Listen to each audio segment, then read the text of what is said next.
Welcome back, WNST, Towson, Baltimore, and Baltimore Positive. You know, a lot of folks would see the Raven Stadium over my shoulder, and they would say, he sticks to sports, but they know better, and they realize that a lot of times these chyrons that I put up on the new YouTube channel have a little bit of power and influence. And there was a spot right about here back in the day where a lot of things went down. And one of them was a lot of rock and roll. Back in my almost famous youth, I wrote about rock and roll. And about a year ago, in the middle of the pandemic, actually the early part of the pandemic, Dave Geller wrote to me and said, you know, dude, you should go back to your rock and roll roots and write about your rock and roll experiences. Put your top 10 albums up or something. And somewhere along the way, it became this sort of referendum on all the music in my life, going back to the first Starland vocal band 45 of Afternoon Delight that I bought, Neil Diamond, if you know what I mean.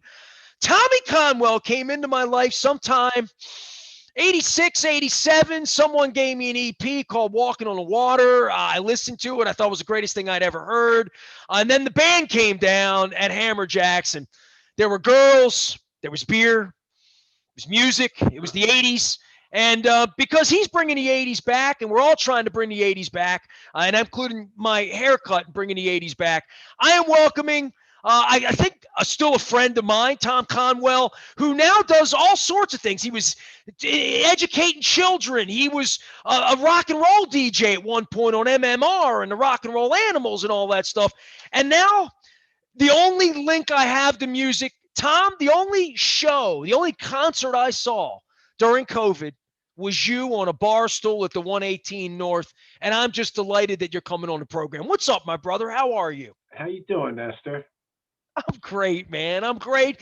My dear friend Mike Rosenfeld hit me 2 weeks ago, and he said, man, if Tommy Conwell ever puts the band back together, I go back to Philly and see him. It was very random. And I said, you know, I do that every once a year or two. You know, you need to be more on Facebook, bro. When you put the band back there, I found out you did the Barstool thing the day after you did it. And I said, that's it. He gave me his number last year. I'm inviting him back on. I'm going to torture him about his rock and roll life. So there. Yeah. There's a Facebook page. I'm not on it. I'm not on Facebook. Dude, I feel like I just totally dodged a bullet. I feel like it's gonna die soon. You know what I mean? I don't know. Like I don't want to miss the whole thing, but I know that's stupid. But How do your old girlfriends keep in touch with you? that's why I'm not on there. That's why I'm not on there.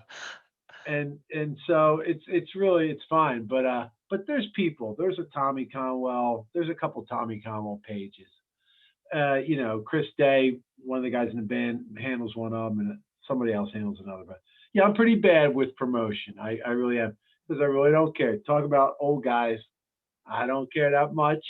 I don't, and people always come out. We always get something. You know what? The It night I always saw works you out. was in August, and I want to tell you, and I came up and I hugged you. You happened to park two down from me, and you were Right, like, I'm like, it sort of looks like Tom, but I haven't seen him in a while, and he probably doesn't right. recognize me. And the first thing you looked at me, you're like, Nestor, what are you doing here? It's 105 degrees. What the hell are you and your wife doing on the hood of your car here in Yeah, Wayne, Pennsylvania? And I said, yeah. well, we came for the hot pot and we're staying for the music, but your life at this point, and I'm having fun. You may be the only shirt I still have left, dude. It's got holes in it underneath. I You can can't believe see. you have that thing. Dude, I have a couple of old things. And you're one of those weird things that I held on to. I know it's awkward for you and weird and all that.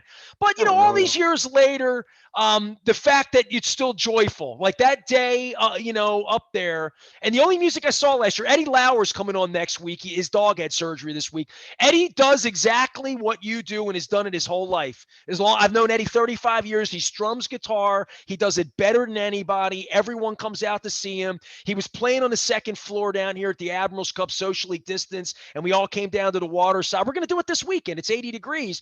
But for you, it felt really kind of like you don't do this much. You know what I mean? It feels like you got a real life and you got a gig, and this is just fun for you at this point. And maybe it wasn't so much fun back when I was pimping you and you were doing this, right? Well, it's definitely different. It's definitely there's no pressure now, and it's all so it's like you're right. It's all joy and a couple dollars, and it is fun, and it's fun playing solo too because you can play whatever you want. You don't have to worry about the band. You can and you get all the money.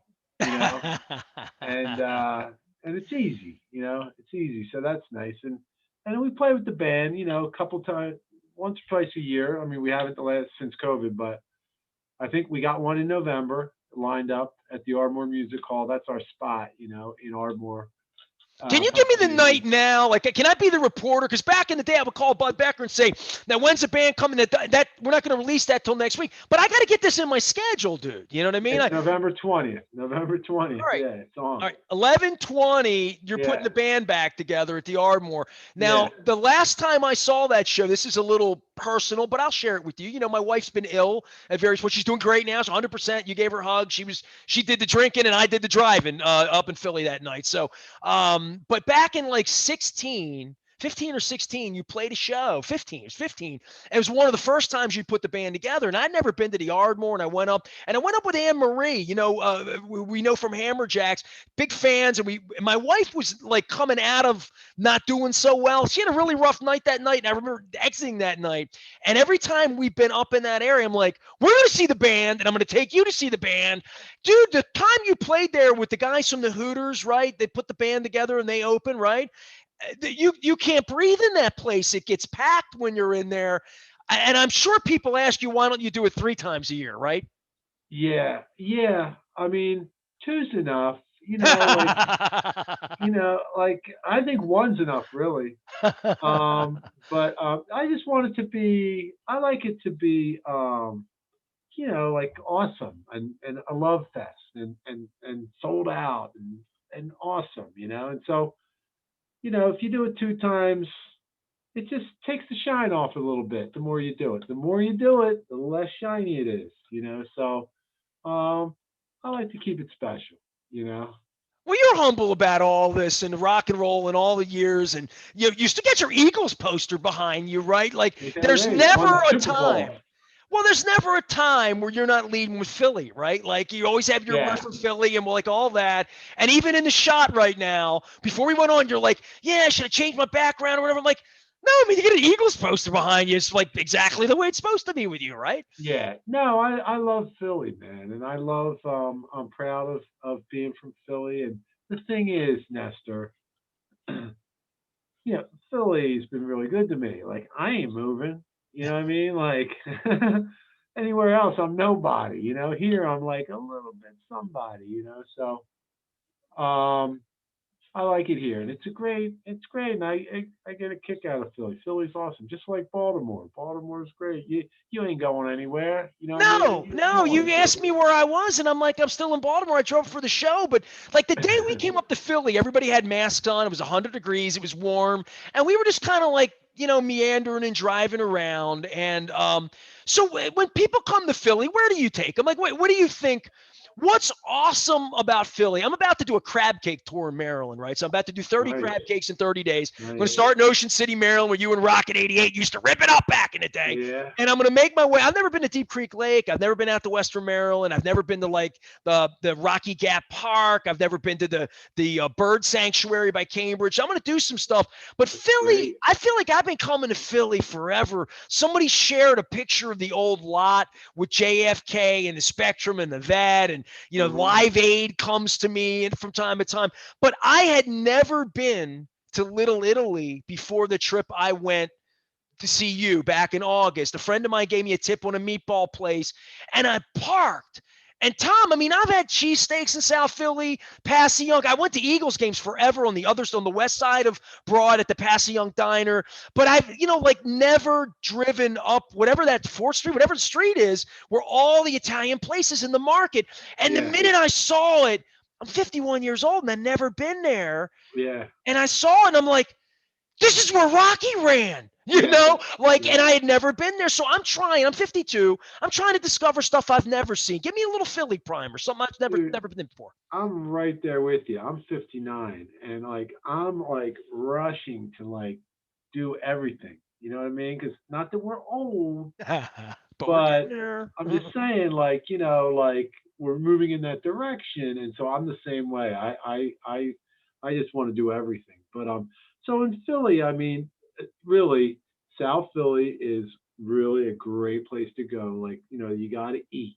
You know, you got to go eat. And I mean, in South Philly, I like Villa de Roma or That's exactly where I went. I Villa had de a Roma. tip. I swear to you, I had a tip on Villa de Roma and a meatball, and I went in and I got the little Mhm. container. I wanted to sit at the bar because it felt like Sinatra might have sat at the Yeah, bar, right? yeah, yeah. Villa de Roma is really low key. Nothing fancy about it, but it's straight up Italian American food. You know what I mean? It's just straight up South Philly Italian, man, and that's like some good. Everybody's gone to the cheesesteak corner, right? Most people in Baltimore have been to the Liberty Bell if they want to do that, right? Like, I'm trying to, I have never been up the Rocky Steps and into the museum, Well, right? the So museum's fantastic, and I go to the museum several times a year. I take my kids who are 11 and 12 now, and like we go a lot. We're not. We should be members, but we're not. But we go several times a year because it's a treasure, man. The museum's real. And Baltimore, does Baltimore have an art museum? I'm sure they do. we have two art museums with Walter and the BMA. Yeah, absolutely, man. I gotta get to them. But Well, as come for down. the When you other, come down, listen here. If you come down, bring the kids. We'll get a proper crab cake, and we'll totally right do. I on, mean, the aquarium, the science center. We're all of this regional stuff with flying and stuff. We need to yeah, get the economy rolling. You know what I I know, mean? I Like, know. Here's another thing in Philly. A couple other things in Philly. One is the Wissahickon Trail. There's a creek called the Wissahickon Creek, and there's a trail along it that's really like it gets pretty wide, and it's just super beautiful, man, and active. There's always people, walking and I run down there now, and with bikes, and it's just a great spot. Like that's a great, like if you're like kicking around Philly, that's a great place to go. Or I got a music spot for you. Can I get? I'll give you one, right? Because I used to come see you at the Grape and those right, houses that are always lit when you're taking up there. I had never been to that's the called Man. Boathouse Row. Yeah, that's Boathouse nice. Row. Yeah. I had never been to the Man in my life Uh huh. until about 5 or 6 years ago. And I've only been to the Man twice in my life. I saw John Mellencamp there 5, 6 years ago, and Hmm. Plant played up there 2 years ago, two summers ago. And my friend runs it. My friend Toby, who is from Baltimore, ran the Meyerhoff. He's a legit Baltimore dude who runs the Man. And he got me a lawn seat for me and my wife at the Man. And we went to the top of the hill at the Hmm. top of the Man. Yeah. Oh my God. How could I not know about that? How could I not know how Yeah. beautiful that is? And I've That was only pretty done it much. once, Tom. I did it. The Plant is singing like an angel at the bottom of this canyon. And I'm looking out over Philly and I'm like, You how know, can I be 50 and not know about this, I man? haven't been there. I know. And you're talking about the one that's in Philly, not the one in Jersey, right? The The one that's like man, the man up on the yeah, the hill. Man Yes. Music Center. And listen, the Philadelphia Orchestra used to play there regularly. I mean, that's when I went. I went. I don't think I ever played there. The one in Philly. I went. I used to go there with my dad when I was like 12 years old and listen to the orchestra and sit on the grass. So I know it's a great place. I got to get back there because they have a lot of shows there. Well, the Uh, Hoagie Fest is going to be there, right? Like last Hoagie year, Nation. Is it Hoagie, going to yeah, be there? with you got. I came to your show when you got rained Okay, yeah, on. I played there twice. Hoagie Nation is a great event. It's usually at Penn's Landing. That's usually at Penn's Landing down by the river, which is a great place for like a music festival. It's just fantastic. The Rumblers played there, and I played there within the pocket too. That all-star band that I play with. But no, that's great. Penn's Landing is great, but the Man is good. I got to get to the Man. I got to get down there, like when they open back up. Do you miss live music like as much as I do? And one of the Yeah, reasons I'm bugging you to come on the show and like I that is do. I just like sports. I've had sports my whole life. I love football, love baseball. The Orioles are playing the Yankees this week. It's 80 degrees. Go to the game, get out, right? But man, when I'm at Merriweather with the beer this summer for maybe Cheap Trick or something like that, Yeah, and that's when life's going to come back to normal because, like, I swear to you, even reaching you know how I feel about you and the music, and I don't want to make you all awkward, but like literally, the only thing I did last year on my calendar, I eliminated Pearl Jam shows, Rolling Stones, all these concerts I eliminated, and the only thing I they actually did was you that night because there hasn't been much to do, right? Yeah, yeah. And it's fun. It's fun. Like now when you do get a chance to play or see something, it's cool and it's gonna be great. I can't wait till November when the Rumblers play. It's gonna be, like it's gonna be special. It's gonna be exciting, when I can't wait till stuff opens. I can't wait to go see shows. We have tickets to go see Michael Bublé, who's my wife loves, and he's great. He's It's really great. great actually, and we're really looking forward to it. Just and I think that's in September. I hope it happens, but it's scheduled to happen. You know, and so yeah, man, it's great. But I'll tell you what though, it's tough, man. Like being a musician. Not that I'm like full time or anything, and I usually don't like really like admit that I'm like an artist, but I am. And so to not play, man, it doesn't do great things for your personality. You know what I mean? Well, I would say the other part of this is the creativity in the beginning. And listen, you're one of many musicians I'm having on. Rob Halford's coming on from Judas Priest next month. Kurt Newman from the Bodines is coming on. The guys from the Smithereens. But people that went and did something else with their life, like you have another gig, you have another life at this point. But people that were musicians, all of these people, bartenders. This has been the business in the life that you led that everybody starved out at the same time last year.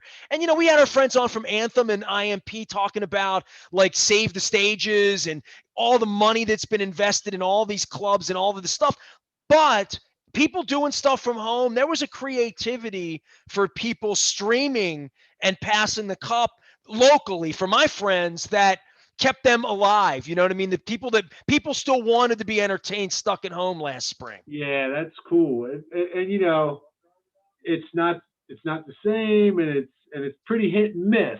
But I've seen some pretty entertaining stuff. You know, a lot of it, like I don't really. It's hard to it's hard to connect, but it's tough, man. Hey, man, it was a rough year, dude. Rough year and a half. I mean, it's a pandemic, and we all went through it together. I mean, that's a trip, man. That's a history, man. Get your shot. What you say? Get your shot.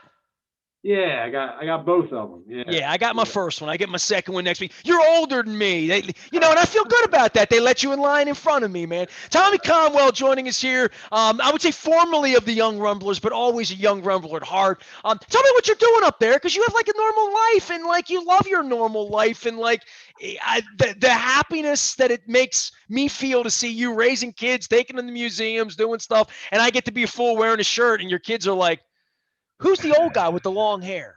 I got two grown ones and two little ones and a beautiful wife, and I work with family, and I play music here and there, and it's fun, just enough to be really fun and pay a couple bills.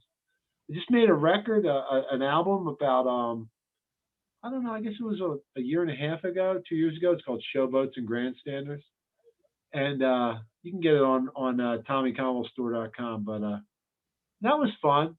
And when I was doing that now, And homegrown, right? Like different than the way you used to make music, oh right? yeah, yeah, yeah. Like I produced it. It's all, but it's and yeah. So no record company or anything, but I raised a bunch of money on like a what's it called? Indiegogo it was called, but what's it called? Crowdfunding. And I raised like a bunch of cash. People contributed, man, and we had like a decent little budget. Of course, it ran out, but still, it was great. People really contributed, and we made a good little record. You know what I mean? So that was fun. And when I was doing, I was like, oh man, I got to do like we were talking about, getting a little bit older, like I'm not getting any younger, and so I thought I got to make a bunch out. Like I got to quit fooling around. I got to I got to record. I want to make a legacy. You know what I mean? And like I haven't really done much since. It's a lot of work. Do you pick But up the I guitar for your kids and play? I mean, like, do you just pick it up around the house? a little bit. My daughter actually, She wants to learn, so I'm starting to teach her. They don't want to hear me play. They don't want to hear me sing. They might. They might secretly enjoy it if I do, but they're not going to say, "Oh, Dad, can you get the guitar out and sing us a couple songs? Like, Dad, sing that song. Never heard those words. You know what I mean? So, and my other kids didn't either. Whatever. I'm their dad. Yeah. Rock and roll life, man. Tom Conwell joining us here from Philly. He still loves it, the cheesesteaks and the pretzels and all that good stuff. And the band, by the way, on November 20th, if you just joined us, Circle November 20th, they're putting the band back together for Philly at the Ardmore. I promise you I'm bringing my wife up. It's going to be a Thanksgiving week, right? So I'm going to get that in my calendar. I don't need to be up front having you like sweat and spit on me. I sit in the back, a little social distancing. It's all good. You don't need to see me dance anyway, Let me say something. So I don't know when I all I remember about you back in the day, like That was young. You were young, man. You were 21. You were probably 19. I was not 21. Yeah, you were 19 or 20 or 18 or 19 or 20. What day did Rumble get released? I remember when I bought it. I bought it at the Harmony Hut at East Point Mall. It actually got released 8/8/88. 8/8/88. I was 19 years old. I turned 20 in October of 88. So I was born in 68. I probably knew you for a year or two then. I mean, absolutely you knew. So I was 17 when they let me into Hammerjacks backstage. You little kid, and you still had your glasses, and I had no pictures of us, by the way. You were, do you? And None. You were pretty much the same, like ridiculously high energy, assertive. I would ask you flippant questions, wouldn't I? Nice. I've gone back and listened to me interviewing David Bowie and Robert Plant. I have it all on tape. And, dude, me talking to Billy Joel in 1988. I love how you brag about. No. You have no idea how foolish I sound talking to David Bowie, dude. You have no idea what a fool I sound like. You slip in your credentials throughout the entire interview. Well, you open for some big bands too, so you can, you open for David Bowie. So I was at that show at the Vet. And Robert Plant. Yeah. They were. You opened for Plant and Hershey on a night it rained like hell, and I went up, and the show didn't happen. Nah, really? Cheap Trick and Plant were playing at Hershey Park Stadium, and the show never happened. I opened for Plant, and it did happen. I don't remember the rain, but if it got rained out, it's passable. Well, I remember things because I'm like Mary Lou Henner. Right. I wouldn't have thought of that reference, but okay. But yeah, so that was fun opening. That was good. That was a lot of fun. There was a lot of good times. There was a lot of excitement. I'll tell you, that was really one of the greatest things about what we did back in the 80s is meeting our heroes. That was really a big part of it. Because the day-to-day, it was all right. The music was great at times, but not always. And, there's a lot of, what the work was? The biggest work, and we were not like sex, drugs, and rock and roll. We were like work, and every day when we were on tour, every day I'd go do interviews all day. And it was tough, man. I mean, it's not like putting in a fence, but it's still like it'll wear your ass out, And then the other thing, but the best part was meeting your heroes. Like I met Chrissie Hynde and Stevie Ray Vaughan and Jimmy Vaughan and George Thorogood and Robert Plant and David Bowie and. Whose autograph was sketched into your guitar? Was it Chrissie Hynde? Richards. Well, Chrissie Hynde was prominent, yeah, but a lot of people were on there. Chrissie Hynde. I got Keith Richards. I had Stevie Ray Vaughan. I had George Thorogood, Setzer. Just all my heroes. Did you talk guitars with those guys when you got up on them or no? Nah. Setzer would talk guitars. Setzer was always like. Setzer said. He said. Guitars are the best investment, best place to put your money. I'm like, really? What the hell do you know? That's what he would say now. Best place to put your money. Which didn't make any sense at all to me. But I don't have any money to invest anyway. But not really guitars. Not really. I didn't talk much. When I meet my hero, I don't say much, man. I just say, hey, Keith Richards, it's an honor to meet you. I'm a big fan. Would you sign my guitar for me? You know what I mean? And you know who did talk a lot though was Chrissy Hine. Chrissy, you know what? Robert Plant was really friendly. He was friendly. I had a Stevie Ray Vaughan shirt on, and he said, "Oh, I love him." I'm doing a terrible, terrible impression. I like his brother better though, you know. And Chrissy Hine, she hung out with us for like an hour though. We went into her dressing room. It was me, Rob Miller, maybe Chris Day was there, and her. And she sat with us and talked with us, and I love her. Like I love the Pretenders, man. Like they were like one of my favorite bands. They were so great. They still are. Listen to the Pretenders' first album, wall to wall, great, great. Big Still, Mystery Achievement fan, but they played Painter's Mill when I was young, and I had a chance to see them, and I didn't when James Honeyman Scott before all that happened, and and I saw some legendary shows. Like I saw Queen, a couple days before that Montreal thing. I was at Live Aid. I saw some stuff, but I always think about the stuff I didn't see. The shows that I missed, right? yeah, Like Zeppelin and stuff. Like I never yeah, saw yeah, any of yeah. that stuff. One time, there's a little place near near where we live called the Talking or called the Main Point. It was like a coffee shop. They didn't even sell booze. It was like a coffee shop kind of place. But like famous people played. Like Springsteen played there when he was coming. I'm talking about early when he was coming. And He probably references the Main Point all the yeah, the time. Main Point. It was the kind of a famous little tiny place in Vermont. One time it was like, hey, this band's playing up there, Talking Heads. Want to go see them? Nah. It's like, oh my god. But whatever. I turned down a chance to interview Bono to interview Cy Kernan from The Fix. So I went to a Fix show. I had a chance to see Bono on the Unforgettable tour at DAR, right? And I went to see The Fix at the Towson Center that night. So at some point I'll chase Cy Kernan down and have him on the show. You Tommy, know you've been great for putting up with me, man. And You know what? I saw the Fix once, and they were really good, and they're he was really cool. they're Yeah, great. Oh, later, not in the '80s, in the 2000s.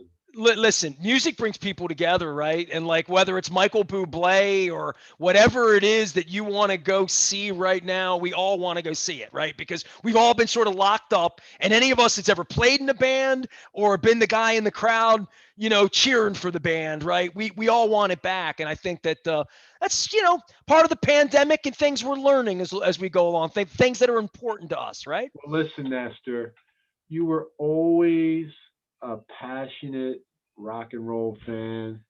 You were at a lot of shows when we were in Baltimore.